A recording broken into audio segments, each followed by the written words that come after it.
إن في ذلك لآيات لقوم يتفكرون.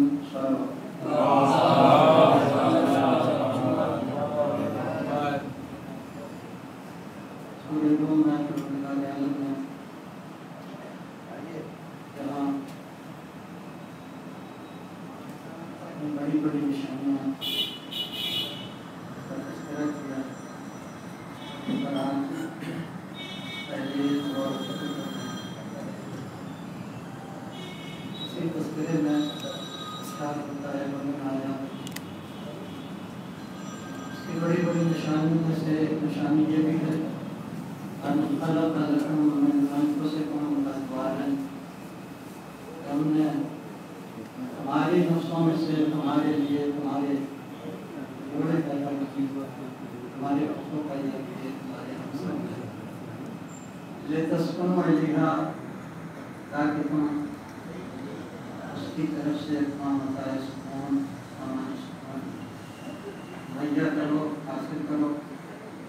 وجعل بینکم مودۃ ورحمۃ، اور ہم نے اس رشتے کے درمیان مودت اور رحمت دونوں کو قرار دیا. ان فی ذلک، ایک نشانی میں لآیات، بہت سی اور نشانیاں ہیں، لقوم یتفکرون، اس قوم کے لیے کہ جو فکر کرتی ہے اور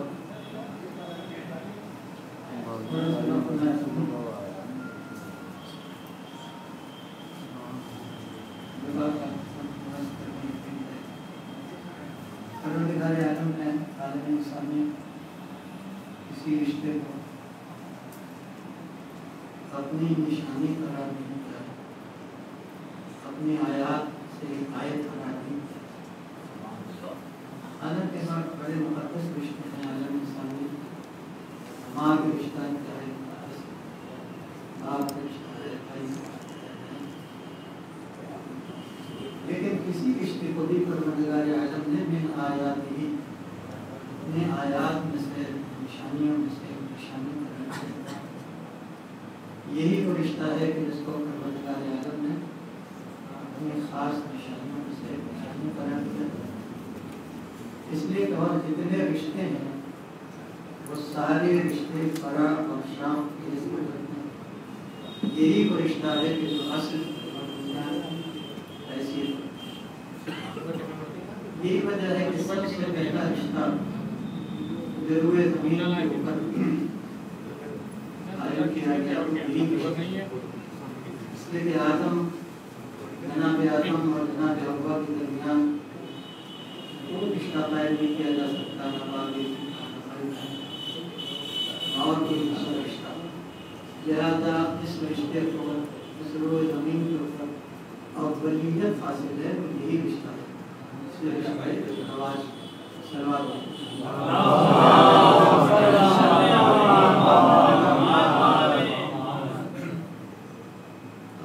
اس رشتے کی جو خصوصیت ہے وہ اس آیت میں جو بیان کی گئی ہے وہ یہ ہے کہ تمہارے بھی نفسوں میں سے آپ نے تمہارے جوڑے بنا دیے تسکنوا الیہا، تاکہ تم متاع سکون حاصل کرو، سکون حاصل کرو. یہ بات بہرحال سب کے تجربے میں ہے کہ سکون ایک بہت بڑی انسانی ضرورت. دنیا میں مذہبی اختلافات بہت سے ہیں، سماجی اختلافات ہیں اور سیاسی اختلافات ہیں. ان ساری دنیا کا جس بات پر اتفاق ہے وہ یہ ہے کہ ہم ایک پرسکون زندگی چاہتے ہیں. لہذا عامیت سکون کے اوپر کوئی اختلاف دنیا میں چاند سے پروردگار عالم نے لفظ کو اس رشتے میں استعمال کیا سکون میں.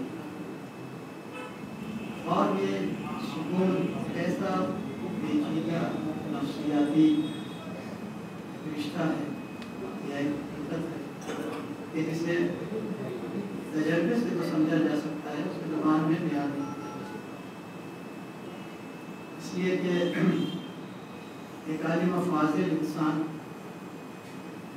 اپنے شعور میں یا اپنے باطن میں جو قسم کا انفرادی مزاج رکھتا ہے اس کو کوئی دوسرا رشتہ سکون نہیں دے سکتا جب تک کہ اس رشتے میں اسی کے نفس کی جو خوبیاں ہیں وہ اس کو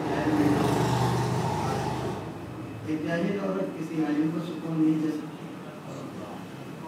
اسی طرح سے ایک کو طاہر مزاج کے اور کسی فاسد مزاج کے انسان تو یہ رشتہ جتنا بنیادی ہے جتنا اولیت لیے ہوئے ہے اتنی نازک بھی ہے. اب اگر کوئی بڑا مشن لے کر چل رہا ہے تو اس مشن کے لیے خاص طور سے اس رشتے کی ضرورت ہوتی ہے.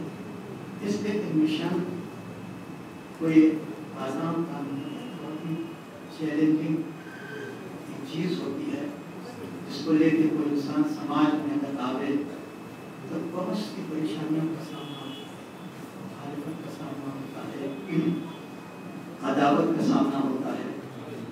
لہذا جب باہر کی بہت سی زحمتوں کو اپنے دل کے اوپر لے کے گھر میں داخل ہو اور اگر کوئی اسے ایسا سہارا نہ ملے کہ اگلے دن کے لیے سکون دے کے اسے پھر آمادہ کر دے تو وہ مشن آسانی سے جاتے ہیں. روئے زمین کے اوپر کچھ ایسے بندے آئے کہ جو عالم ہو کے پیدا ہوتا اور یہاں آ کے عالم نہیں ہوتا کہ عالم ہو کے پیدا ہوتے، پیدا ہو کے عالم نہیں ہوئے. وہ معصوم ہو کے پیدا ہوئے، یہاں پیدا ہو کے انہوں نے اسلام حاصل کی. اب ظاہر ہے کہ ایک متقی انسان اگلی منزل نبوت کی ہے، نبوت کی اگلی منزل رسالت کی ہے، رسالت کی اگلی منزل جو ہے رسم اہمیت کی ہے. پھر اس کے بعد اپنے نقطۂ کمال کے اوپر جب یہ پاکیزہ مقدس وہ رشتہ پہنچتا ہے کسی کا اصطلاحی نام ختم المرسلین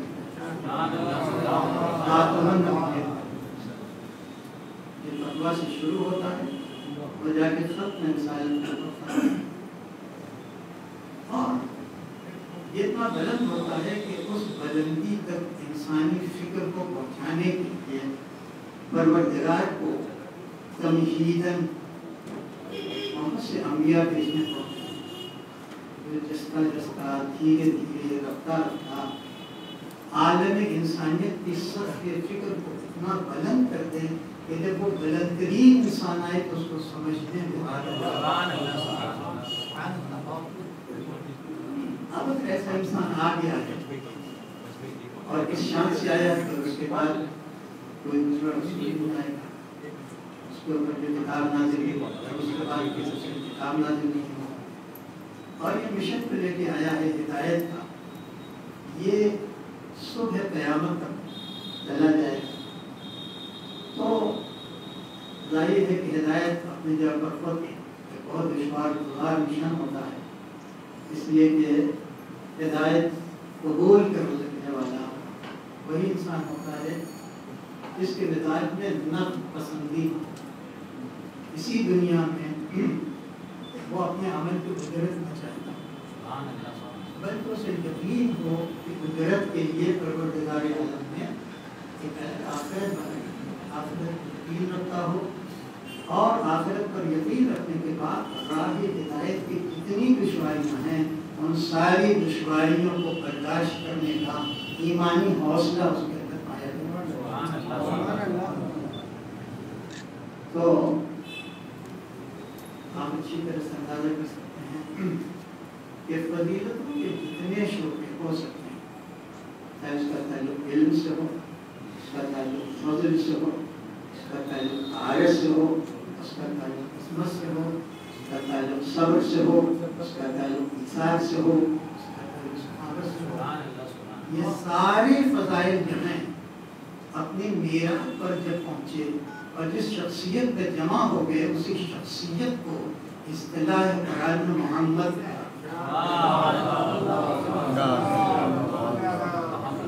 اور یہ نام خود اپنی جگہ کے اوپر بھی بہت کافی ہے اس انسان کی عظمت اور اس کی بلندی کا اعلان کرنے، اس لیے کہ پوری کائنات جس ذات واجب کی حمد کر رہی ہے، اگر وہی ذات واجب کسی مخلوق کی حمد کرنے لگے، وہ معبود کسی بندے کی حمد کرنے لگے، تو ظاہر ہے کہ اب اس کی عظمت تک ہماری فکر جو ہے وہ نہیں پہنچ سکتی، وہ اتنا عظیم بندہ۔ اور یہی وجہ ہے کہ ساری کائنات میں اللہ کی حمد کر کے اسے محمود بنایا، اس محمود نے اس بندے کی حمد کر کے محمد بنایا۔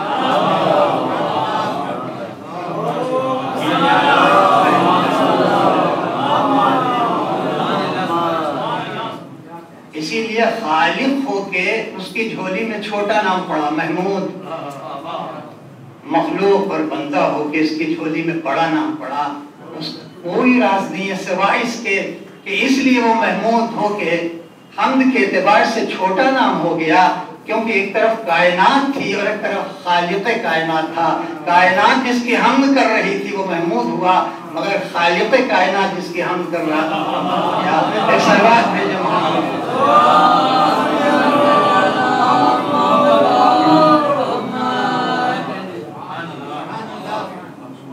اب آپ اچھی طرح جانتے ہیں کہ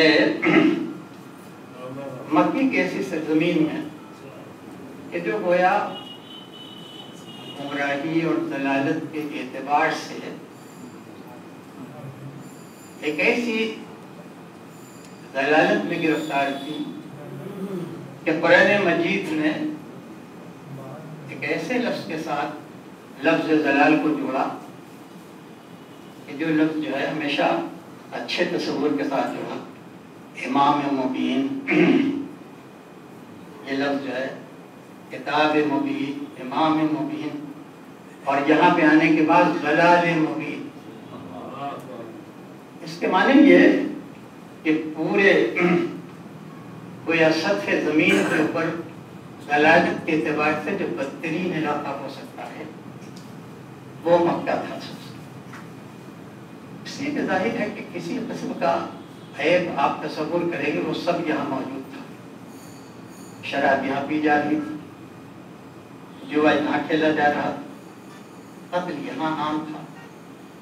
خود وہ فطری محبت کے جسے ممتا یا شفقت پدری کہتے ہیں اس کا بھی فقدان ہو چکا تھا۔ اپنی بیٹی کو زندہ مسکراتی جس کا نقشہ جن لوگوں نے کھینچا ہے کہ جب دفن کرتا تھا اپنی بیٹی کو تو بڑے معصومانہ انداز سے مسکرا کے اپنے باپ کی طرف دیکھتی تھی، اس لیے کہ مانوس نہیں تھی، ابھی تک ٹہلاتا تھا، ابھی تک شیلی نہیں دلاتا تھا، یہ کیا ہو گیا اسے اچانک اس گڑھے میں ہمیں جھونک رہا ہے۔ تو جیسے وہ قبر میں اترتا تھا، قبر کی دھول اس کی داڑھی پڑتی تھی، تو بچی اپنے ننھے اور معصوم ہاتھوں سے اس کی دھول کو صاف کرنے لگتی تھی۔ تو ایک بار اس کے دل میں بھی دل پسیج اٹھتا تھا، لیکن آنکھ بند کر کے وہ ایک بار اس کو ڈال کے اور پھر اس کو اتنی بھی رمق نہ ہو محبت کی، حیثیت کی، رغبت کی، اس جگہ کو چنا گیا ایک ایسے انسان کے میدان تبلیغ کے لیے، اس سے بڑا سخت کوئی میدان نہیں ہو سکتا۔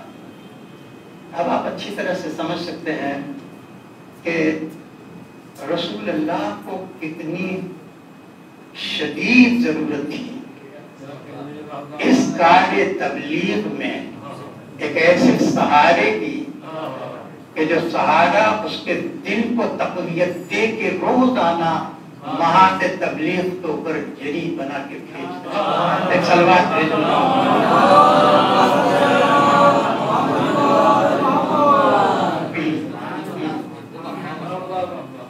اب یہ آپ اچھی طرح جانتے ہیں کہ آتے ہی فوراً انہوں نے اپنی رسالت کا اعلان نہیں کیا۔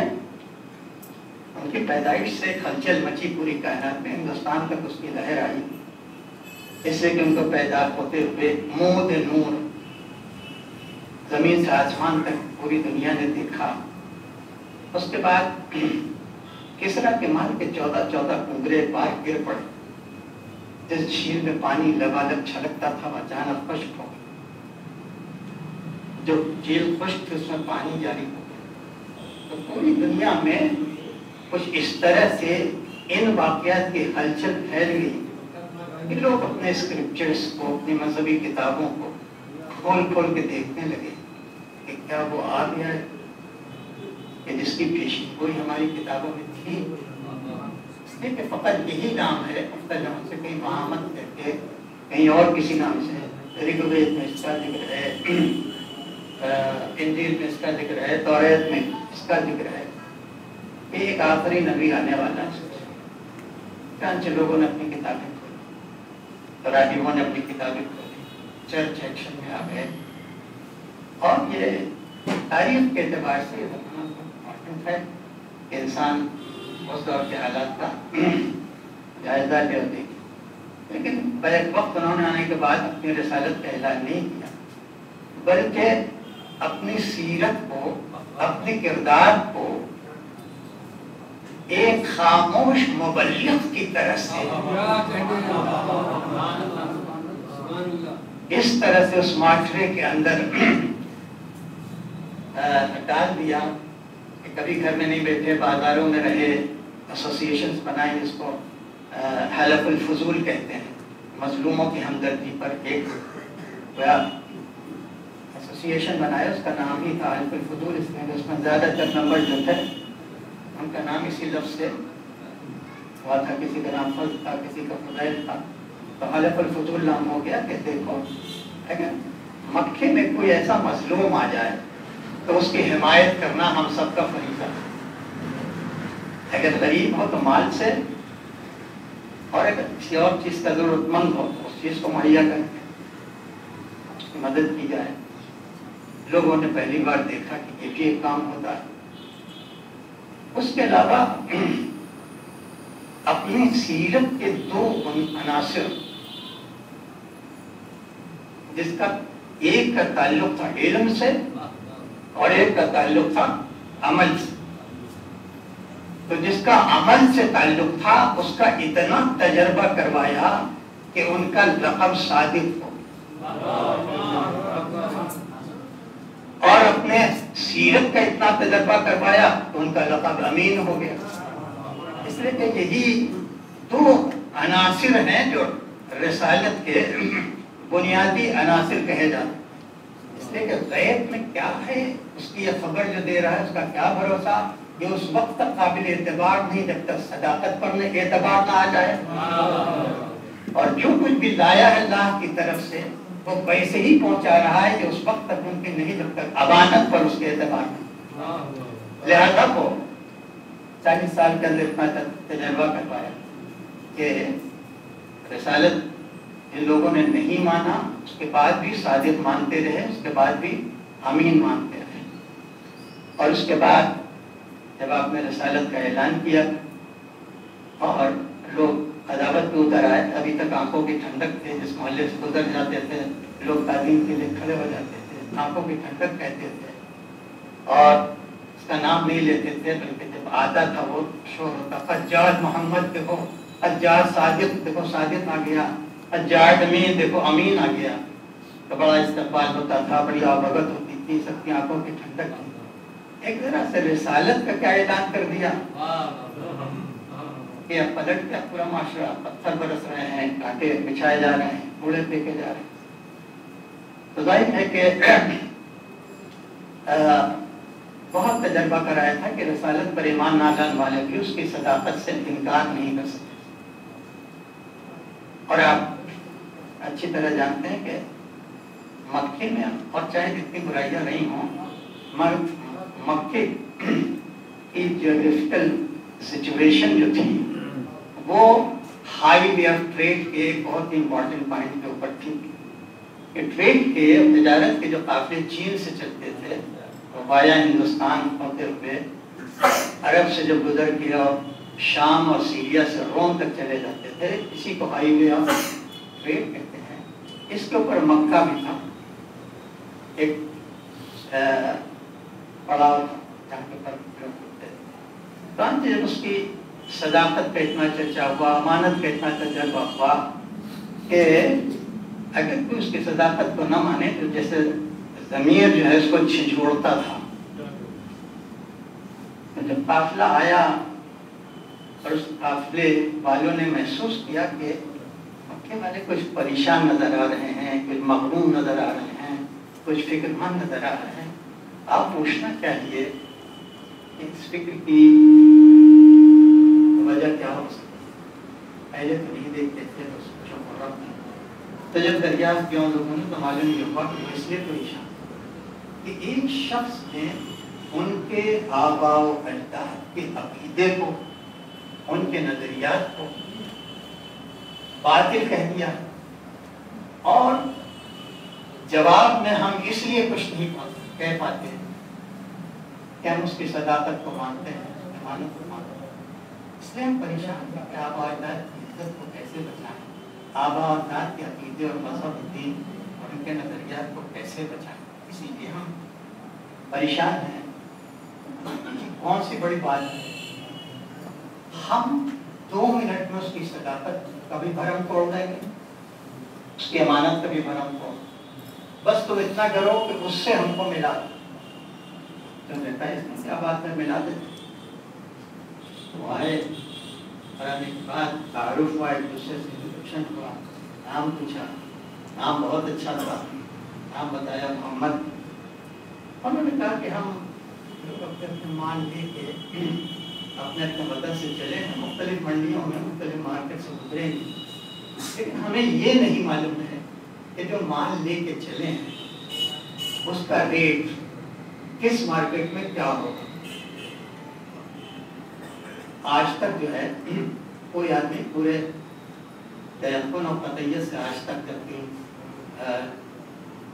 جیسے کہا جاتا ہے سارے کمپیوٹر بھی ملتے ہیں لیکن معین نہیں کر پاتے, اس لیے کہ یہ چیز جو ہے کسی مارکیٹ میں کسی کموڈٹی کا ریٹ ہے وہ اتنا جہاں اتنا فلکچویشن اس میں ہوتا ہے کہ کوئی معین کر کے نہیں بتا سکتا کہ اس مارکیٹ میں اس کموڈٹی کا, اس جنس کا, اس مال کا یہ ریٹ ہو. کسی کو ہم آزما کے اس کی صداقت کا بھرم توڑ کہا یہ ہم جو مال لے کے جا رہے ہیں یہ بتا دیجئے کہ بسرا کی منڈی میں اس کا ریٹ کیا, یہ بتا دیجئے کہ سیریا کی منڈی میں اس کا ریٹ کیا, یہ بتا دیجئے کہ روم میں اس مال کا ریٹ کیا ہے. تو انہوں نے کہا ہاں. تو انہوں نے کاغذ نکالا, اس زمانے میں پیپر بننا لگا تھا جس کوالٹی میں بنتا ہو, لیکن وہاں سے لوگ پیپر لے کے جاتے تھے, وہ ان کا مال تھا. چین سے ریشم جاتا تھا, وہ ان کا مال بہرا, الگ الگ اجناس کو لے کے اپنے اپنے وطن سے لوگ جاتے تھے. اب مختلف کموڈیٹیز جو ہے ان کا نام لکھا اور اس کے بعد کہا کہ مکے میں اس کا یہ ریٹ ہے, اور آگے بڑھ کے بسرا کی منڈی میں اس کا یہ ریٹ ہے, اور سیریا کی منڈی میں اس کا یہ ریٹ ہے, اور روم کی منڈی میں اس کا, سب نے نوٹ کر لیا.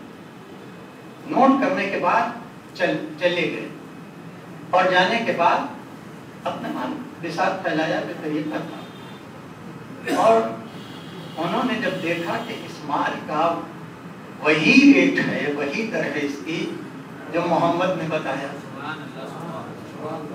تو چلو بسرے کی منڈی میں اتفاق ہو سکتا تھا, سیریا کی منڈی میں چیک کریں. وہاں گئے تو وہاں بھی ویریفائی کیا, یہی ریٹ ہے اس کا جو رسول نے جو محمد نے بتایا. اس کے بعد مختلف منڈیاں تھیں, یہاں تک کہ روم تک انہوں نے اسی ریٹ کو, جو ریٹ محمد نے بتایا تھا, اسی ریٹ کو پایا. اور یہاں سے اس کا نام پوچھ کے گئے تھے محمد, کہ تاریخ میں لکھا ہے جب لوٹے تو لوٹنے کے بعد انہوں نے السلام علیکم یا محمد نہیں کہا, السلام علیکم یا صادق, السلام علیکم یا امین. ایک صلوات بھیجنا.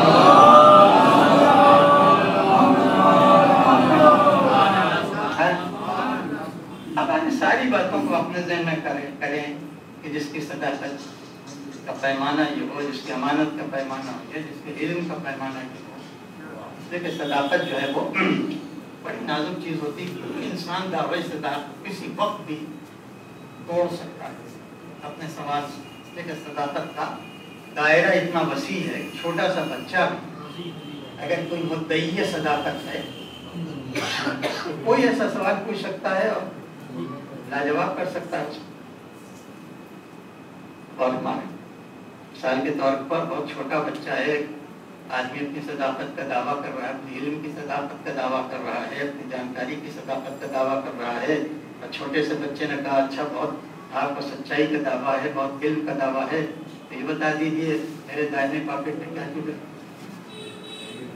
مثلاً تو ظاہر ہے یہ وہی بتا سکتا ہے جس کی نظر اتنے ہی ظاہر پر ہو جتنا باطن کے اوپر.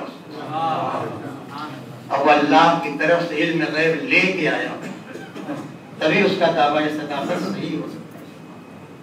چاند سے جب اس کا تجربہ ہو گیا اور اس میں اس تجربے کو لوگوں کے شعور میں ڈالنے کے لیے 40 سال لیے رسول اللہ، اور یہ 40 سال جو ہے تبلیغ کی مدت سے تھوڑا سا زیادہ، آدھے سے زیادہ ہے. 23 برس تک تبلیغ کی مدت ہے اور 40 برس تک لوگوں کے اندر صداقت اور امانت پر یقین پیدا کرنے کی مدت ہے. تو اتنی بات میں نے آپ کے سامنے اس لیے کی تاکہ ذہن کے پس منظر میں وہ شخصیت آ جائے جس شخصیت کو مکے میں ایک ہمسر چاہیے، ایک کفو چاہیے. تو ظاہر ہے کہ یہ آسمانی مخلوق ہے، لیکن کمال اس سیرت کا ہے، اس کردار کا ہے کہ جو آسمان سے نہیں آئی. خاتون آسمان سے نہیں آئی، وہ اسی کی پیداوار. لیکن اس کے باوجود بھی اس نے اپنے علم سے، اپنی سیرت سے، اپنے مزاج کی طہارت سے، جیسے 2 لقب انہوں نے حاصل کیا مکے میں، ویسے 2 لقب اس نے بھی حاصل کر. اگر اسے صادق اور امین مکہ کہہ رہا ہے تو اس کو بھی ملکہ اور طاہرہ کہہ رہا ہے. ایک سلوات بھیجتے ہیں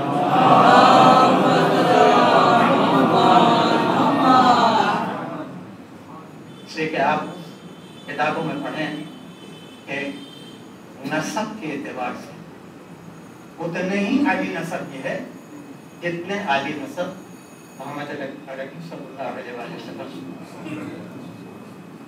لیکن چوتھی پشت پر جا کے دونوں ایک ہو جاتے ہیں.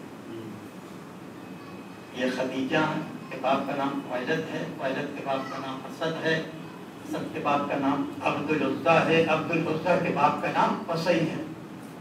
اسی طرح سے یہ ہیں کہ باپ کا نام عبداللہ ہے، ان کے باپ کا نام عبد المطلب ہے، ان کے باپ کا نام ہاشم ہے، اور ہاشم کے باپ کا نام قصی ہے.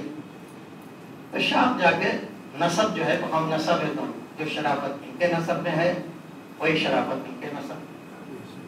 اور یہ نسبی شرافت جو ہوتی ہے یہ بہت بڑی چیز ہوتی ہے، ساری دنیا آج تک مانتی ہے. تو 2 بڑے بڑے عوامل اور 2 بڑے بڑے فیکٹرز ہوتے ہیں کہ جو انسان کے ٹوٹل انسان کی مجموعی مزاج کو ڈٹرمن کرتے ہیں، طے کرتے ہیں. ایک جینیٹک اسٹرکچر کیسا ہے اس کا، دوسرا انوائرمنٹ کیسا ہے. تو یہی جینیٹک اسٹرکچر جو ہے کیسی جین ہے اس کا تعلق ہوتا ہے نسب سے، اور کیسے ماحول میں پیدا ہوا ہے. دونوں مل کے اس کا حسب و نسب طے کرتے ہیں. چنانچہ ایک بہت بڑی ضرورت الہی مشن کو ایک ایسی خاتون کی ہو گئی کہ جو خاتون گویا رشتہ ازدواج میں اسی شان سے آیت بن جائے جیسے قرآن نے اس رشتے کو آیت بنایا ہے.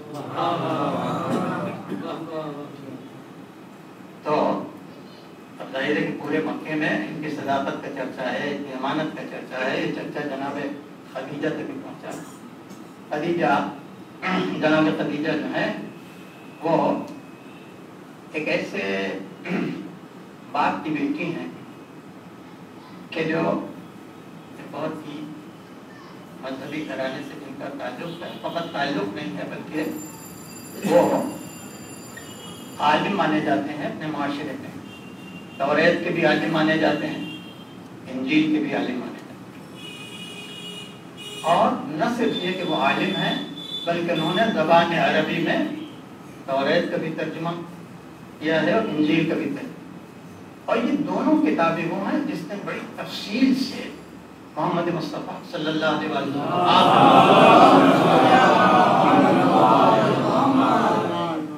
آخری پیغمبر کی حیثیت سے اتنا مفصل اس کا اسکیچ کہیے، آؤٹ لائن کہیے یا اس کا تعارف کہیے، اتنا تفصیلی تعارف کیا ہے کہ قرآن مجید نے کہا کہ اپنی کتابوں میں، اپنی تورات میں، اپنی انجیل میں یہ تمہارا خلیہ، تمہارا رنگ، تمہارا انداز فرام اور اس کی پوری تفصیل اتنا پڑھ چکے ہیں کہ اب تمہیں دیکھ کے یہ اسی طرح سے پہچان رہے ہیں جیسے باپ بیٹے کو پہچانتا ہے.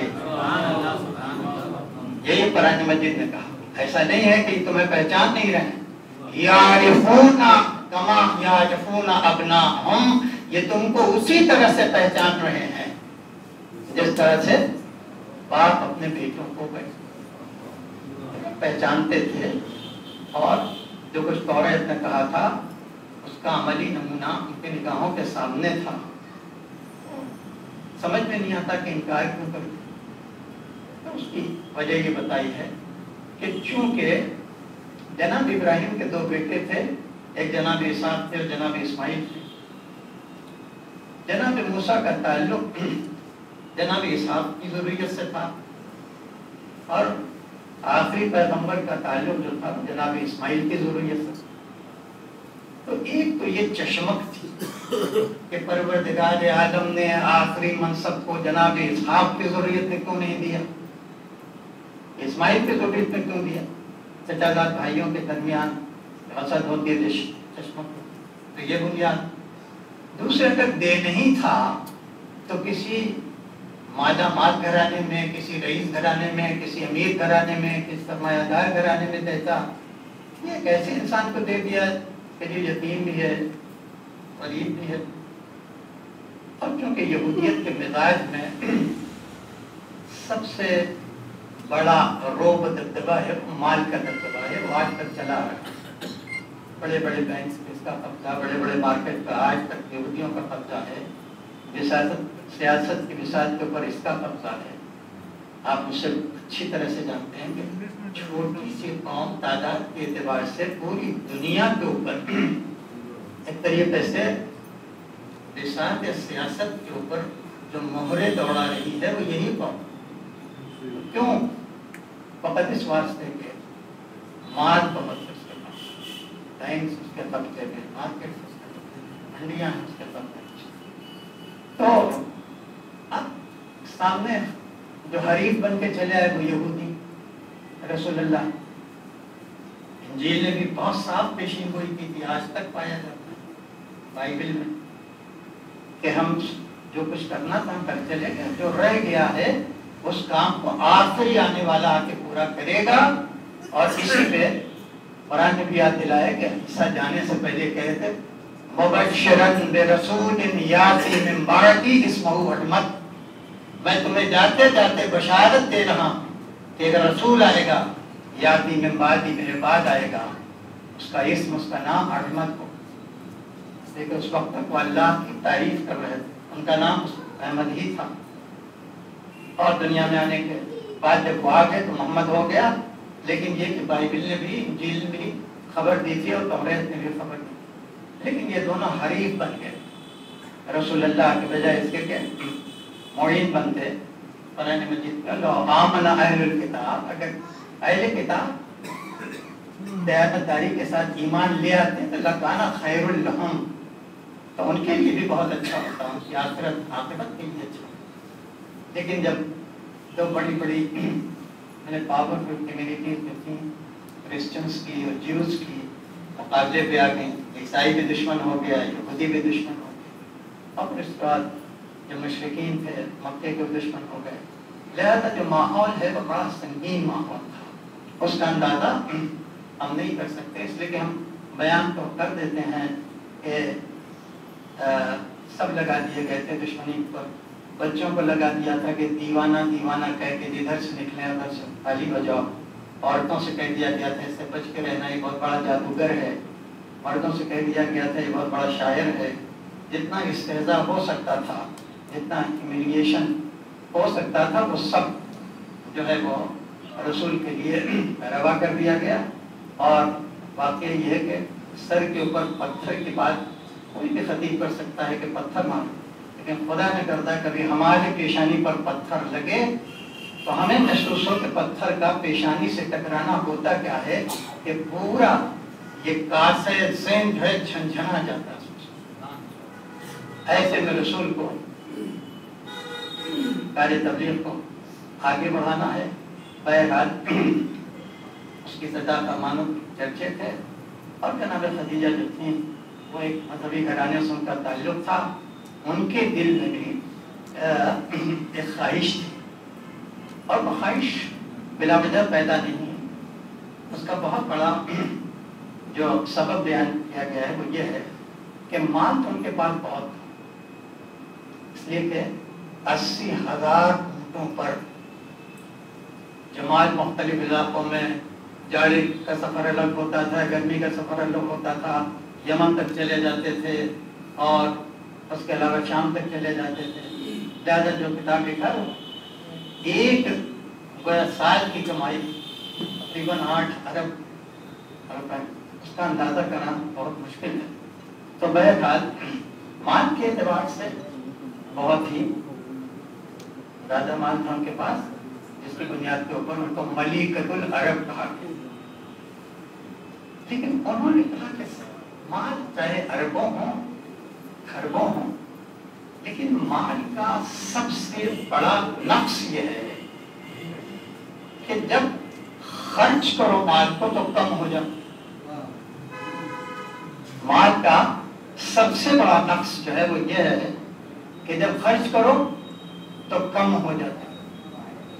اور ظاہر اس کو پانے کے بعد انسان کے پاس فخر کرنے کی کوئی صحیح سچی بنیاد نہیں. لہذا کوئی ایسی چیز حاصل ہو جائے کہ جو خرچ کرنے سے اور بڑھ جائے، اور یہ بات مال میں نہیں ہے، یہ بات کمال میں پائی جاتی ہے. علم کو جتنا خرچ کرو اتنا بڑھتا چلا جائے، طہارت کو جتنا خرچ کرو اتنی بڑھتی چلی جائے، تقویٰ کو جتنا خرچ کرو اتنا بڑھتا چلا جائے، صداقت کو جتنا خرچ کرو اتنی بڑھتی چلی جائے. لہذا صاحب مال ہونے کی حیثیت سے وہ اپنے وجود کو ناکافی اور ناتمام سمجھ رہی تھی، جب تک ان کا ازدواج کسی ایسی ذات سے نہ ہو جائے کہ جو صاحب مال نہ صحیح لیکن صاحب کمال اتنا بڑا. لہذا ان کے دل میں خواہش پیدا ہو کہ کیسے قربت حاصل کی جائے. اگرچہ خاندانی اعتبار سے ہم نسب تھیں اور جناب والد جو تھے وہ بھی بہت زیادہ مشہور تھے، عالم کی حیثیت سے مشہور تھے، اور اہل کتاب کی کتابوں کے ماہر کی حیثیت سے مشہور تھے.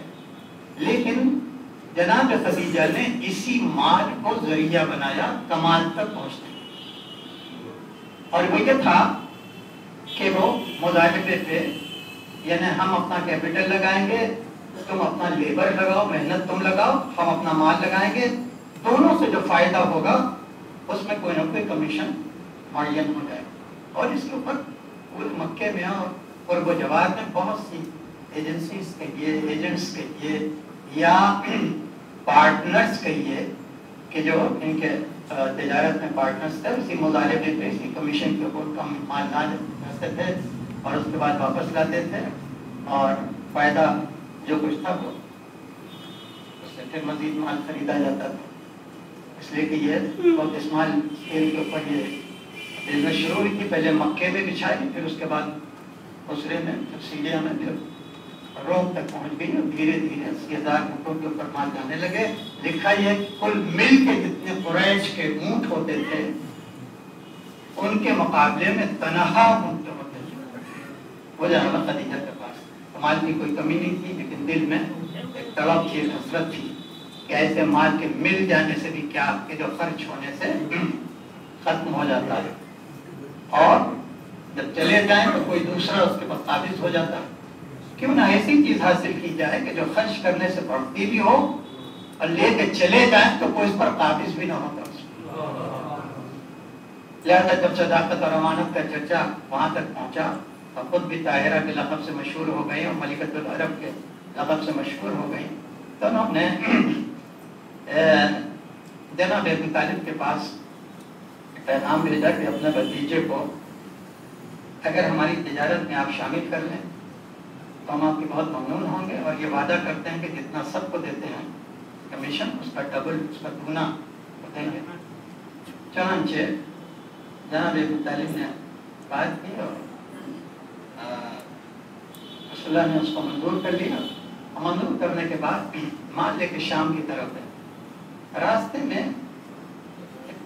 چیز پڑتی تھی جو عربی میں بحیرہ کہی جاتی ہے، بحیرہ عرب کہی جاتی ہے، اسی کے پاس ایک بڑا تھا سامیہ چرچ تھا، اور جب مان لے کے گئے تو ایک ایسے پیڑ کے نیچے جس کے نیچے ابھی تک کوئی بیٹھا نہیں تھا، اس پیڑ کے سائے میں محمد کو بٹھا دیا، اور بٹھانے کے بعد گویا سفر میں جو ریسٹ کیا جاتا ہے کرنے لگے، تو وہ راہب جو تھا اس نے اپنی کتابوں میں پڑھا تھا کہ اس پیڑ کے نیچے، اس درخت کے نیچے وہی آ کے بیٹھے گا جو مستقبل میں کوئی نبی ہوگا۔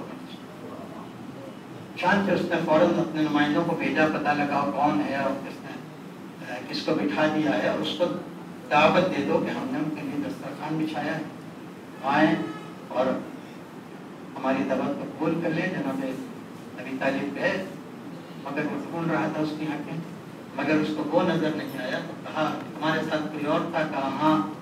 کہا اس کو کیوں نہیں لائے؟ کہ اپنے مال کی حفاظت کے لیے اسے بٹھا دیا ہے۔ کہا نہیں، اسی کے لیے ہم نے دعوت دی تھی، تم اس کو بلاؤ۔ تو سر سے پیر تک دیکھا، اور دیکھنے کے بعد جناب ابی طالب سے اس نے کہا بڑی سختی کے ساتھ ہدایت کہ دیکھو میں پورے یقین کے ساتھ اپنی کتابوں کے مطالعے کی بنیاد کے اوپر اور ساری آثار اور ساری نشانیاں اس میں پائے، اس نوجوان میں ہم نے پائی ہیں، کیونکہ 12 برس کا تھا بھی تو شاید نوجوان بھی نہیں ہوتے جب یہ تجارت کے اوپر نکلے، لہذا تم اس کی نگرانی کرنا، اس کی حفاظت کرنا، اس لیے کہ اگر اہل یہود کے یہودیوں کی نظر اس کے اوپر پڑ گئی تو وہ اسے زندہ نہیں چھوڑیں گے، وہ اسے قتل کر دیں گے، لہذا اس کی جان کی حفاظت کر۔ چنانچہ وہیں سے آپ اپنے بھتیجے کو لے کر واپس مکے چلے گئے، اور مکے آنے کے بعد اپنی پوری زندگی کو اس کی حفاظت وقف کر دیا۔ اور یہ پہلا جو تجارتی سفر تھا اس میں جناب خدیجہ جب واپس آنے لگے مکے کی طرف، تو جناب خدیجہ اپنے بالا خانے پہ تھی، میسرہ ان کا غلام تھا، اس کو ساتھ کر دیا تھا کہ دیکھو راستے پورے واقعات کو ہم سے تفصیل سے آ کے بیان کرنا۔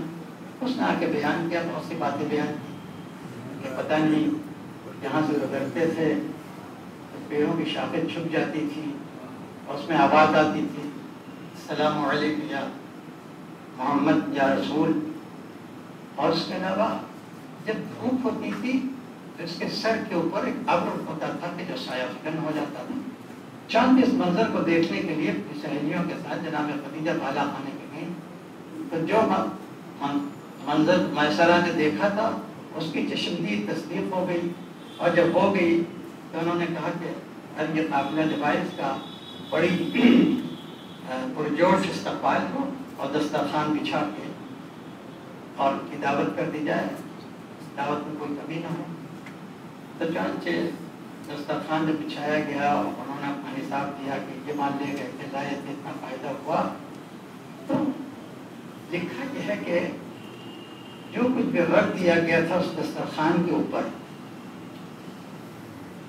اگرچہ بہت سے لوگ تھے جو جناب خدیجہ کے اس دسترخوان میں موجود تھے اور انہوں نے کھانا کھایا، لیکن کھانے کی مقدار میں کوئی کمی واقع نہیں، اور یہ منظر دیکھ کے یقین ہو گیا کہ ہم جس کمال کی تلاش پہ تھے وہ تو ہمارے گھر میں موجود ہے۔ سلوات بھیجے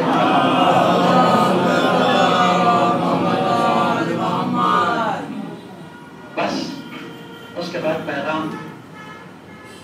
تھا، اس لیے کہ جہاں جناب خدیجہ کا لقب طاہرہ تھا یا ملکہ تھا، وہیں لقب محدثہ تھا کہ کوئی غیب سے کہتا تھا، اس سے باتیں ہوتی تھی، جیسے کوئی فرشتہ کہتا تھا کہ دیکھو خدیجہ تم کو اسی دور کا امین بنایا ہے صاحب، لہذا اس کے انتظار میں وہ تھیں اور چاہتی بھی تھی۔ بہرحال یہ سلسلہ جنبانی جو رشتے کی ہوئی وہ مکمل ہوگی، میں پوری تفصیل نہیں پڑھ سکتا، نہ وقت ہے، کہ بہت شاندار طریقے سے بنی ہاشم کے جو چنندہ لوگ تھے وہ جناب ابی طالب کے ساتھ آئے، جناب عباس تھے، جناب حمزہ تھے، اور جناب قبیلت کے جو رشتے دار تھے وہ تھے، دونوں نے اپنا اپنا تعارف کرایا اور دونوں نے متفق طور پہ کہا کہ اگر پورے عرب میں کوئی سب سے زیادہ صاحب عزت ہو سکتا ہے تو یا بنی ہاشم ہے یا ہمارے رشتے دار۔ لہذا اب تک ہم یہ دیکھتے آ رہے ہیں کہ بڑے بڑے رؤساء کی طرف سے بڑی بڑی نسبتیں آتی رہیں، شاہان عرب کی طرف سے آتی رہیں، لیکن خدیجہ اس کا برابر انکار کرتے ہیں۔ تو کیا تم چاہتے ہو یا تمہاری رائے یہی ہے کہ اسی طرح سے انکار کرتی رہیں اور ان کی شادی نہ ہو؟ تو لوگوں نے کہا نہیں، ایسی خاتون صاحب فضل ہے، صاحب فضیلت ہے، سب سے زیادہ اس بات کی مستحق ہے کہ اس کی شادی ہو۔ لیکن قبیلت نے کہا جب ہم کہتے ہیں کہ بڑا رشتہ آیا ہے، بڑے رئیس کی طرف سے، بڑے شاہ عرب کی طرف سے آیا ہے، تو یہی کہتی تھی میں کسی سے رشتہ نہیں کر سکتی، اس لیے کہ اللہ نے مجھے ایک خاص رشتے کا امین بنایا۔ سلوات بھیجو۔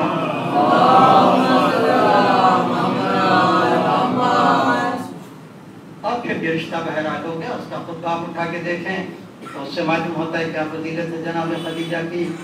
اور پھر اس کے بعد لوگوں نے یعنی بنی امیہ نے جناب خدیجہ کے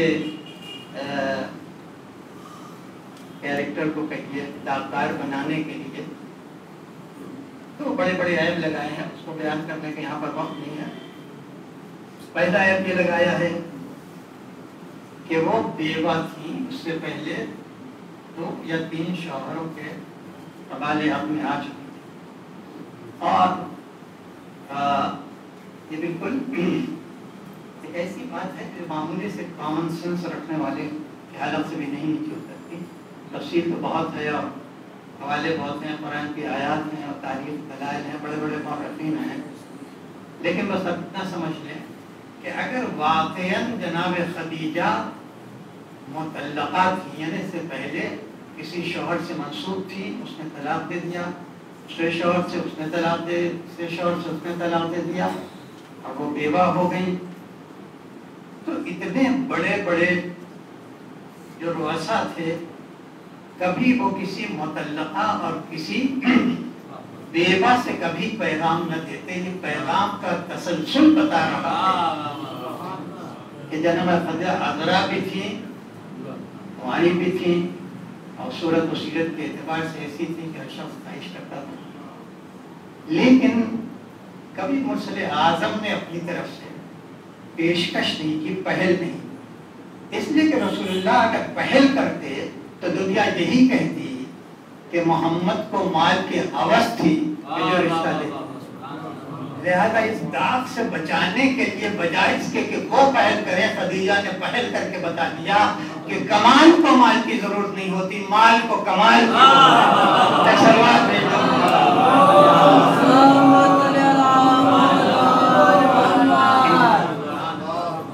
دوسرا عیب یہ لگایا کہ جناب خدیجہ سے 4 بیٹیاں ہوئی، سب پہ بھی آپ مجھ سے زیادہ اچھا مطالعہ کرتے ہیں، اس کی رد بھی بڑے دلائل ہیں۔ بہرحال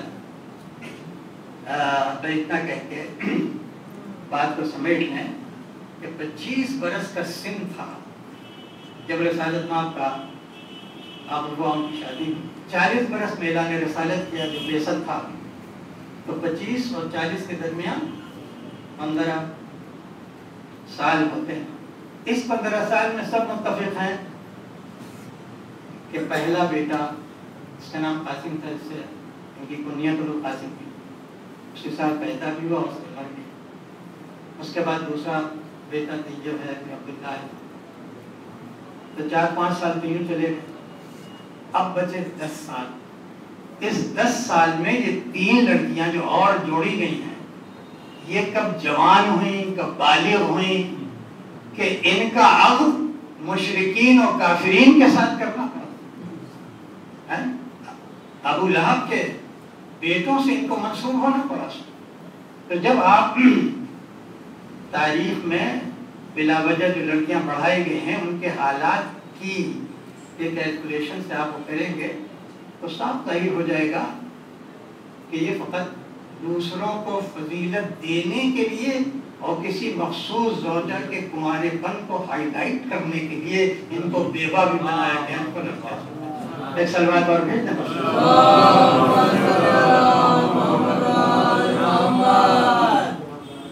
بس اب یہ دولت کہاں پہ خرچ ہوئی اس کا بھی کوئی حساب نہیں ہے، اس لیے کہ مکے میں رسول جو ستائے جا رہے تھے تو ظاہر ہے پہلے 11 آدمیوں کو وقت خدشہ کیا، پھر واپس آیا، پھر 101 آدمیوں کو کیا، اس میں عورتیں بھی تھیں، اس میں مرد بھی تھے، اس میں بچے بھی تھے۔ اور حبشہ ظاہر ہے کانٹیننٹ کا نام افریقہ میں ہے، عرب الگ جگہ ہے، افریقہ الگ جگہ ہے، پورے سفر کا خرچہ، وہاں ٹھہرنے کا خرچہ، پورے سفر میں اخراجات کے خرچے وہ ہیں۔ اس کے علاوہ جب بنی ہاشم سے بائیکاٹ کر دیا گیا، سوشل بائیکاٹ جسے کہتے ہیں، تو بہت سخت بائیکاٹ اور تحریری معاہدہ ہو گیا کہ کوئی انسان بھی نہ پانی پہنچائے گا، نہ کھانا پہنچائے گا، نہ دانا پہنچائے گا، نہ کسی قسم کا کوئی سماجی رابطہ رکھے گا۔ اور 1-2 دن یہ ہوا پورے 3 سال کو۔ لہذا اس 3 سال میں 42 سے 45 آدمی جو خاندان عبد المطلب کے تھے ان کو زندہ رکھا تو کس پیسے سے زندہ رہ گئے وہ؟ ہم تو اس کی تفصیل نہیں بتائیں گے، آپ اندازہ لگا سکتے ہیں کہ باہر سے جو تاجر آتے تھے ان سے اور جناب ابی طالب میں جو لوگ گویا محاصرے میں رکھ دیے گئے تھے ان سے کوئی معاہدہ نہیں ہوا، خالی قریش جو تھے ان سے معاہدہ ہوا۔ تو باہر کے جو تاجر آتے ضرورت کے سامان لاتے تھے لیکن اتنا مہنگا بیچتے تھے، اس لیے جانتے تھے کہ جان بچانی ہے تو ہر قیمت پہ خرید لے گا، تو ایک جنس کی 2-3 10 گنی قیمت لیتے تھے، اور 1-2 سال کی بات نہیں، 3 سال تک۔ تو یہ خرچہ کہاں سے آیا؟ اس کو بھی جناب خدیجہ نے سنبھالا۔ اس کے علاوہ ساری دولت رسول کے قدموں میں، جب رسول کے چہرے کے اوپر دیکھا آپ نے کہ ذرا سا حزن کے آثار پائے جاتے ہیں، تو پلٹ کے پوچھا کہ بلا وجہ آپ کے چہرے پہ حزن ظاہر نہیں ہوتا، کوئی بات ہوگی، کیا کروں؟ مجھ سے مکے والوں کا قحط نہیں دیکھا۔ وہ اتنا کہا تھا کہ جتنی دولت تھی اپنے غلام سے کہا کہ سب ڈھیر کر دو، اور اس کے راوی پہلے خلیفہ اول نے حضرت ابوبکر عمر کہا کہ اتنی دولت ڈھیر ہو گئی کہ ادھر کا انسان ادھر کے انسان کو نہیں۔ پھر اس کے بعد جو لوگ تھے ان سب کو گواہ بنا کے کہا تم سب گواہ رہنا کہ آج سے یہ پوری دولت جو ہے محمد کی ہے، ان کو آزادی ہے، جس کو جی چاہے دیں اور جس کو جی چاہے اس کے قید کو دور کریں، جس ضرورت کو پورا کریں، اب یہ میرا مال نہیں ہے، یہ محمد کا مال ہے۔ چانچہ پوری تبلیغ کی تاریخ جو ہے وہ 2 باتوں کی مضمون کرم بتائی گئی ہے، میدان ایثار میں، میدان اخراجات میں خدیجہ کی دولت کام آئی، میدان شجاعت میں علی کی تلوار کام آئی۔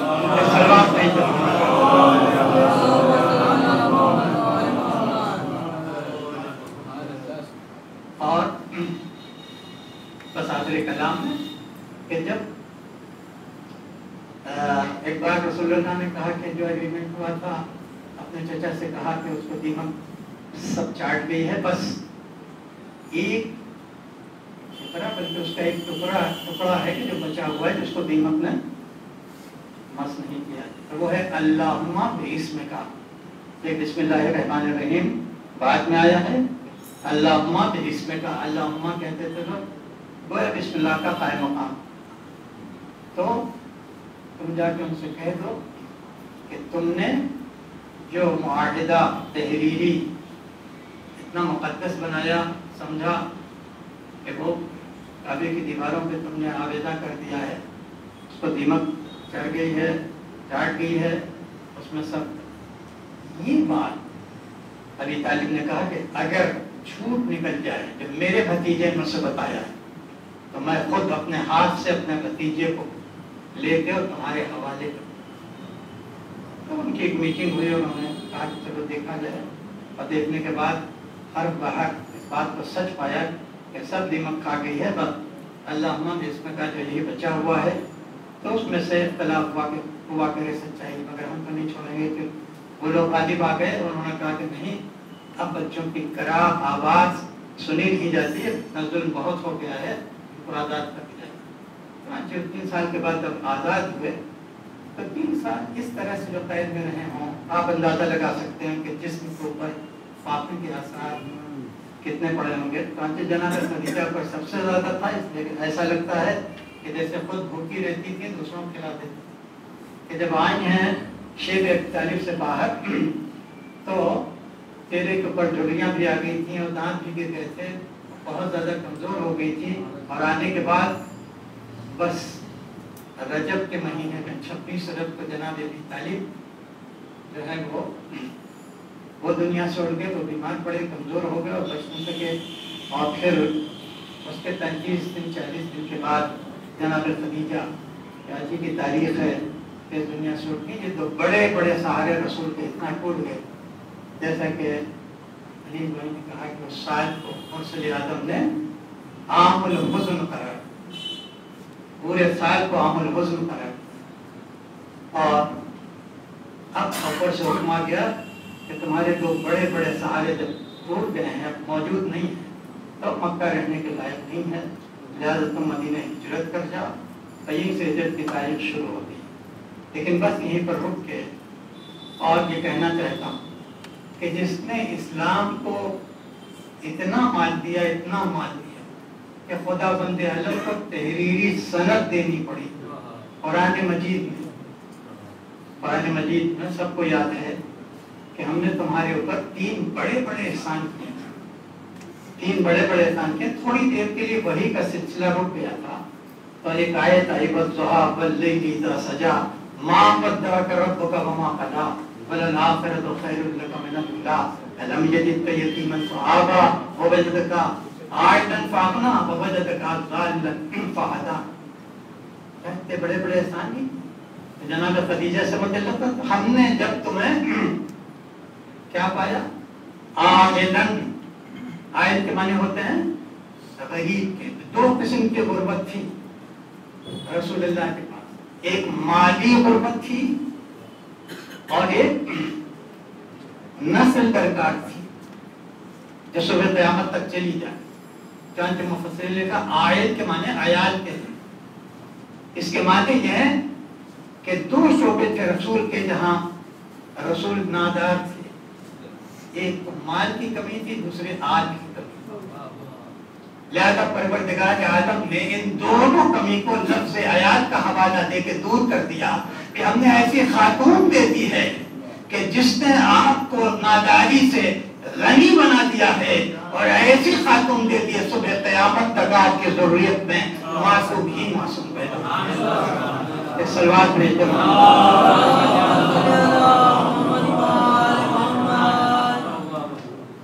لہذا ازواج میں فقط یہی وہ زوجہ رسول ہے.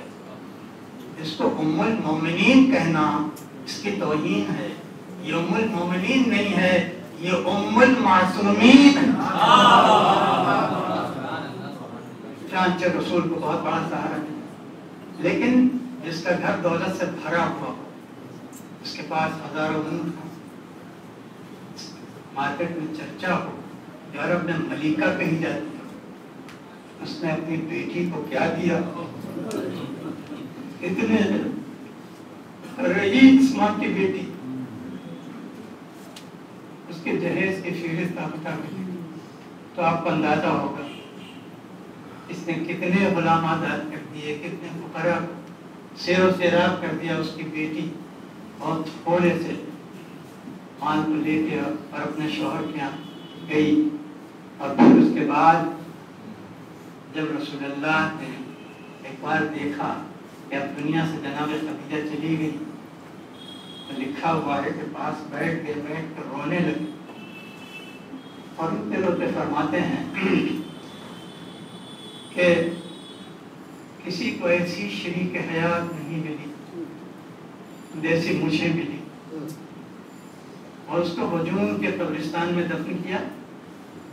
اس کے آثار آج بھی پائے جاتے ہیں. اور قبر میں خود اٹھے لیٹے اپنے ہاتھ سے میت کو اٹھا کے رکھا اور رکھنے کے بعد برابر مرثیہ پڑھتے رہے اور انسان کو یاد دلاتے رہے. جناب خدیجہ نے جو محاورے میں ہے اس کے اوپر پوری اپنا تن، اپنا من، اپنا دھن سب کچھ اسلام کے اوپر قربان کر.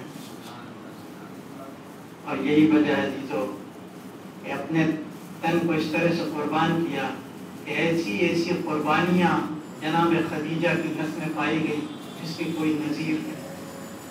یہ حسن انہی کے پوتے کا نام ہے اور حسین انہی کے پوتے کا نام. اور بس آخر کلام میں اتنا شاید ہی دنیا میں کسی ایسی خاتون کی نسل طیب و طاہر کے ساتھ اتنا ظلم نہ ہوا ہوگا جتنا خدیجہ کی نسل کے افراد کے ساتھ ظلم ہوا. اس لیے کہ تاریخ آپ پڑھیں تو ظلم کی حد وہیں پہ ختم ہو جاتی ہے جہاں دشمن اپنے حریف کو قتل کر دیتا. لیکن یہاں قتل کے اوپر عداوت رک نہیں گئی. ادھر قتل ہوا ادھر حکم ہوا کہ لاشوں پر گھوڑے دوڑا. ابھی گھوڑے دوڑ کے لاشوں کو پامالی کر رہے تھے کہ دوسرا حکم آیا کہ خیمے نے آگ لگائی. جلتے ہوئے خیمے سے بیویاں نکلی. ابھی یہاں بھی ظلم ختم نہیں ہوا کہا کہ ان کے سروں سے چادریں چھین. ابھی یہاں بھی ظلم ختم نہیں ہوا کہا ان کو اسیر کر لیا جائے، قیدی بنا لیا جائے اور ایسے اونٹوں پہ بٹھا دیا جائے کہ جن اونٹوں پہ کوئی قیابہ نہ ہو. چھوٹے چھوٹے بچے لے کے بیویاں بیٹھ گئیں. کہاں بچے گرے، کہاں ختم ہو گئے ان کے قبریں. آج تک اس کی یادگار پائی جاتی ہے. لیکن بس اتنا کہوں گا شاید یہ دنیا کی قوم اتنی ظالم نہ ہو کہ اپنے محسن کی آج اتنا ظلم کرے کہ ظلم کرتے کرتے سروں سے چادریں بھی چھین لے. یہی تو وجہ ہے عزیزو کہ جب یہ قافلہ 114 کلومیٹر کی دوری کو طے کر کے کربلا سے کوفہ اور کوفے سے شام گیا ہے تو یہ جانے والے ہی جانتے ہیں کہ کس طرح سے دھوپ کی تمادت کو جھیلا، پیاس کی شدت کو جھیلا. بھوک اور تشنی کو جھیلتے ہوئے جب کوفے سے آگے بڑھے اور کیپٹل یعنی دمشق میں یہ قافلہ پہنچا ہے تو دمشق جو ہے وہ آئینہ بندی کی، آئینہ بندی، رائے آئینہ بندی، شاہی آئینہ بندی، پورا شہر دلہن کی طرح سجا دیا گیا. اتنا جلبن کرنے لگا کہ رسول کے ایک صحابی قبلہ اول کی زیارت کر کے آ رہا تھا جس کا نام سہیل تھا. تو سہیل جیسے اس نے شام میں اور دمشق میں قدم رکھا راستہ شامی سے ہو کے مدینے جاتا تھا دیکھ کے حیران ہو گیا کہ آج کون سا دن ہے، کون سی عید ہے جو شہر اتنا سجا ہوا. اس کو معلوم نہیں تھا. اس نے اپنے حافظے پہ زور دیا نہ آج بقرعید تھی، نہ آج عید تھی، نہ کوئی اور خوشی کا دن تھا یا جشن کس خوشی کے. اس نے ایک شخص سے پوچھا بھائی میری سمجھ میں نہیں آ رہا ہے یہ خوشی کاہے کی ہے، یہ جشن کاہے کا منایا. کسی نے کہا تمہیں معلوم نہیں اس سے بڑا دن جشن کا کیا ہو سکتا ہے. کہا وہی تو میں پوچھ رہا ہوں. کہا ایک خارجی نے خروج کیا تھا، ایک باغی نے بغاوت کی تھی، اس کو سزا دینے کے لیے اس کے مردوں کو قتل کیا گیا ہے، اس کی عورتوں کو اسیر کر کے آج اپنی فتح کا جشن منایا جا رہا ہے. آپ اندازہ کریں کہ یہ جشن کتنا بڑا جشن تھا. اس لیے کہ یزید نے اس جشن میں پورے ورلڈ کو انوائٹ کر لیا. ہندوستان کا سفیر، چین کا سفیر، روم کا سفیر، مصر کا سفیر، کتنے سفراء تھے جن کو دعوت نامہ سرو کیا گیا تھا وہ آئے تھے اور ان کو دربار میں اس شان سے بٹھایا گیا جو جس حیثیت بڑی حیثیت کو سونے کی کرسی پر، ذرا سا کم عزت کو چاندی کی کرسی پر، اور کوئی انسان بیان نہیں کر سکتا کہ اس دربار کو کیسا آراستہ کیا گیا تھا۔ آپ تصور کریں اور یہ سوچیں کہ اتنے آراستہ دربار میں کہ جہاں غلاموں کے کمر میں سونے کے سنہرے پٹکے ہیں جو بندھے ہوئے، زرعی کمر غلام جن کو کہتے ہیں، اس کے علاوہ فوجی افسر، فوج کے بڑے بڑے منصب اہل جو عہدیدار تھے وہ اس دربار میں کھڑے، سفراء اور ایمبیسڈرز ہیں کہ جو کھڑے ہوئے، اسی بیچ میں شمر ایک سونے کے تشت میں حسین کا کٹا ہوا جیسے لا کے تخت کے اوپر رکھا، ویسے ہی یزید نے کہا اس سونے کے طلائی تخت میں حسین کے کٹے ہوئے سر سے بہتا ہوا سرخ خون کے بلا خوبصورت اور جا لکھا ہے کہ یہ منظر دیکھ کے ایک چاند پر اس کی بچی بار بار اور جب وہ بار بار لپکتی تھی یزید کی نظر اس کے اوپر پڑ گئی۔ یزید نے کہا میں جان میرے علم میں ہے کہ تو اپنے باپ سے کتنی محبت کرتا، میرے علم میں یہ بھی ہے کہ تیرا باپ تجھ سے بڑی محبت کرتا، وہ اپنے سینے پہ سلاتا تھا۔ اگر ہم تم لوگوں کی سچائی اور صداقت اس وقت گواہ ہوں گے، اگر تمہاری محبت سچی تو تم وہیں اسی حد سرا میں قیدیوں کے حلقے میں کھڑی کھڑی وہیں سے اپنا دامن پھیلاؤ، اگر یہ سر تشت طلا سے اٹھ کے تمہارے دامن تک پہنچے ہم مانیں گے کہ تمہاری محبت سچ ہے۔ ایک بات ساری دنیا دیکھ رہی تھی، بڑے بڑے سفراء کی نظر تھی، ایک بات تشت میں حرکت پیدا ہوئی، سر بلند ہوا، پیدا کو طے کرتا ہوا ایک بار بچی کے دامن تک پہنچ، بچی نے اپنا رخسار باپ کے رخسار سے ملا کہا اے بابا کتنے تماچے پڑے، وہ بندے جو آپ نے پہنائے تھے وہ چھین لیے۔ لوگوں نے اس بچی کی فریاد سنی اور پھر اس کے بعد وہ سر پھر لا کے تشت میں رکھا گیا۔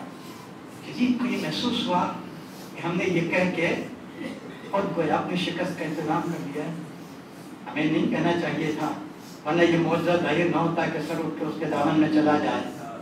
سب حیرت سے دیکھ رہے تھے یزید کی طرف، اسیروں کی طرف دیکھ رہے تھے کہ ایک بار یزید کو محسوس ہوا کہ ہم نے جو کچھ کیا ہے اس کا کوئی نہ کوئی جواز، کوئی نہ کوئی جسٹیفیکیشن ہمیں دینا چاہیے، ورنہ یہ اپنے ملکوں میں جا کے ہمیں بدنام کریں۔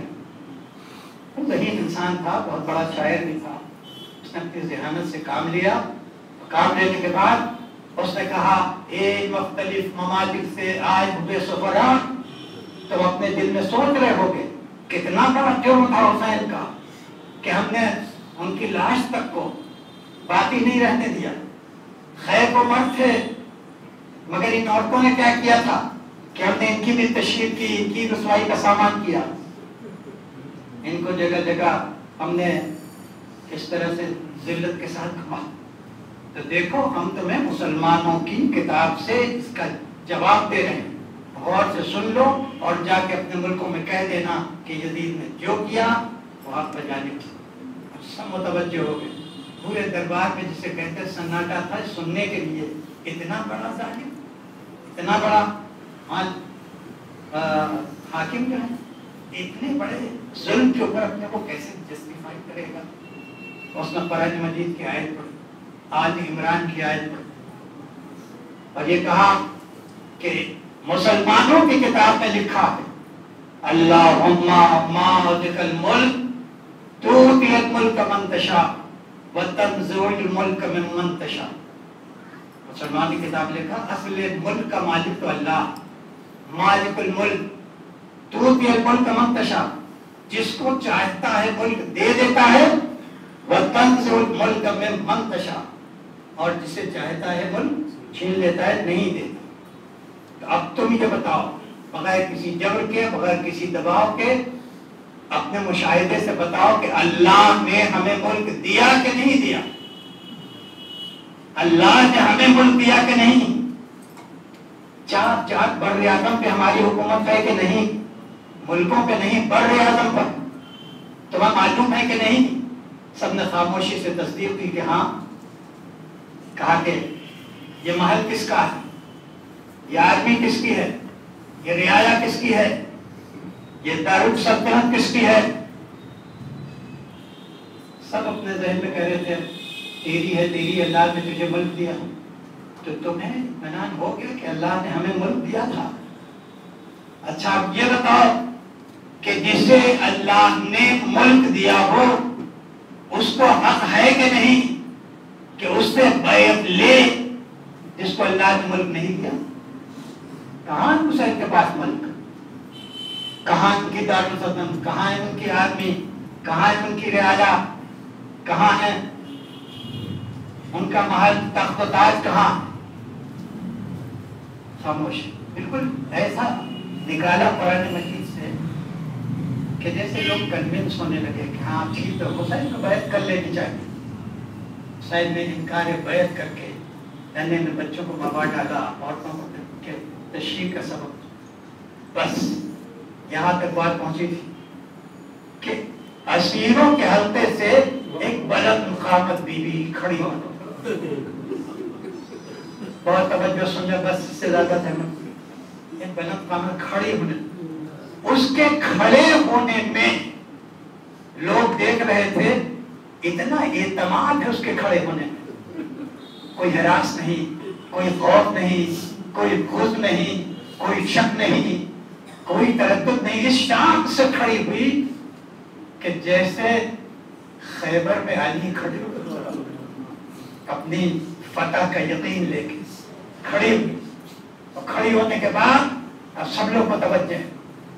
یہ کھڑی ہوگی پردیس میں جس کے سر پہ چادر نہیں، جو دشمن کے دربار میں ہے، اس کے بھائی کا کٹا پتھر سامنے ہے، کہاں سے ہمت مل کے کھڑے ہونے کی سے؟ ضرور اس کے پاس کوئی بڑی صداقت ہے، اس کے پاس کوئی بڑی سچائی ہے. لہذا غور سے سننے لگے. کہا یزید اسی سورے میں ایک اور آیت ہے، اسے بھی پڑھ کے کیوں نہیں سنا دیتا؟ اب سب اور متوجہ ہو. یزید جو ہے اپنی جگہ پر احساس شکست کرنے لگا، اس لیے کہ زینب کا لہجہ علی کے لہجے سے ملتا نہیں. کس کانفیڈنس سے، کس اعتماد سے، اسی پرات سے، اسی سورہ سے وہ آیت کیوں نہیں پڑھتا جو 3 شان میں نازل؟ سب رہی تھی اس سے ظالم کی شان میں قرآن میں کوئی آئے؟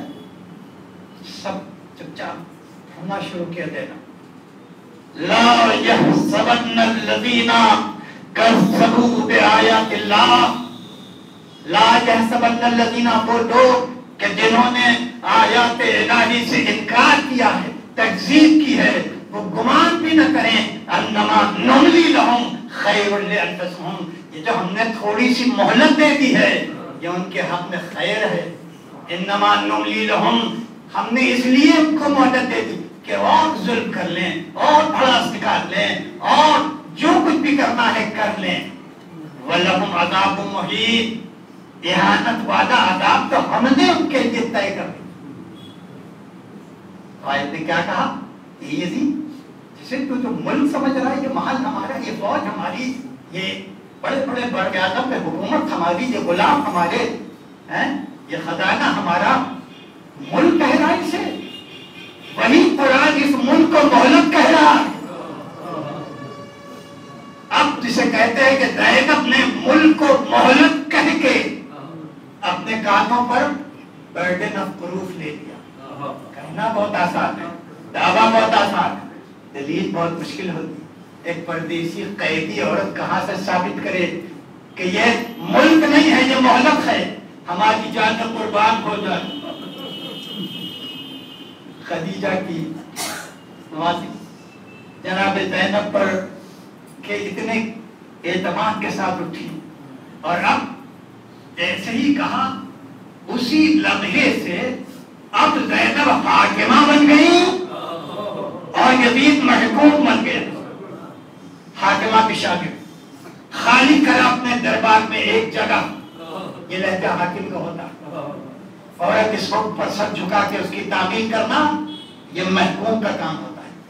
اس نے اپنے محل میں ایک جگہ خالی کر ایک منادی پورے شام میں دوڑا دے تو یہ اعلان کر دے کہ حسین کی بہن اہل شام سے کچھ کہنا چاہیے. دوڑا دیا منادی. جیسے معلوم ہوتا ہے اتنا محکوم ہو گیا کہ جو حاکم کہہ رہا ہے اس کی تعبیر میں ذرہ برابر دیا دی. منادی دوڑا دیا گیا اور کہا کہ عورتیں آئیں بالا خانوں میں مرد نہ رہیں. جو جو کہتی جا رہی ہیں اس پر عمل ہوتا چلا جا رہا ہے. اور اس کے بعد جب عورتیں آ گئیں تو خدا کی قسم دنیا میں پھر دوسرا ذاکر زینب جیسا دن ہو سکتا. آگے یزید کے محل میں شام کی عورتیں آ گئیں. اب نہ مفتی کا زور چل رہا ہے نہ فوج کا زور چل رہا ہے نہ یزید کا زور. بالکل محکوم بنا دیا. اس لیے کہ آیت نے کہا تھا کہ ملک تو اصل ملک تو ہم نے انہیں دیا ہے, یہ تو مہلت ہے. بس زینب کھڑی ہوئی. کھڑی ہونے کے بعد کون ایسی تقریر کر سکتا ہے جو چشمدید گواہ ہو کربلا کا. لکھا ہے کہ اتنا گریا ہوا کہ گریے کی آواز سے جیسے چھت ہے کہ اڑنا چاہتے. ایک دو دن نہیں 6 دن مجلس کی. جب 7واں دن آیا تو ایک بار پھر حاکمانہ انداز سے کہا کہو یزید سے کہ ہمارے شہداء کے سر بھیج دے. محکوم کی طرح سے بھیجنا پڑا. وہ سر آتے رہے. ابھی تک تقریر چل رہی تھی. علی اکبر کا ذکر, علی اکبر کا ذکر, یہ ذکر زبانی چل رہا تھا. اب زینب نے کیا کیا, اے بیویوں جس علی اکبر کا ہم نے ذکر کیا تھا نا اس علی اکبر کا سر یہ ہے, اس کی ماں یہ ہے. جس چشمائے کا ذکر کیا تھا نا اس کا یہ سر ہے, اس کی ماں یہ ہے. جس قاسم کا ذکر کیا تھا اس کا یہ سر ہے, یہ ماں ہے. اور اس کے بعد گریا جو ہے وہ چھتوں سے ٹکرا رہا ہے. ہوتے ہوتے ایک بار انہی سروں میں سے ایک سر اٹھایا. جب سر اٹھایا تو اس سر کی آنکھیں ایک بار لکھا یہ ہے کہ کھلی ہوئی تھی اور جیسے اٹھایا ویسے بند ہو گئی. ایک بار زینب نے کہا اے بھیا آنکھیں بند کرنے کی ضرورت نہیں ہے, اس لیے کہ چادریں اب واپس مل گئی ہیں, اب ہمارے سر پر رہنا نہیں ہے.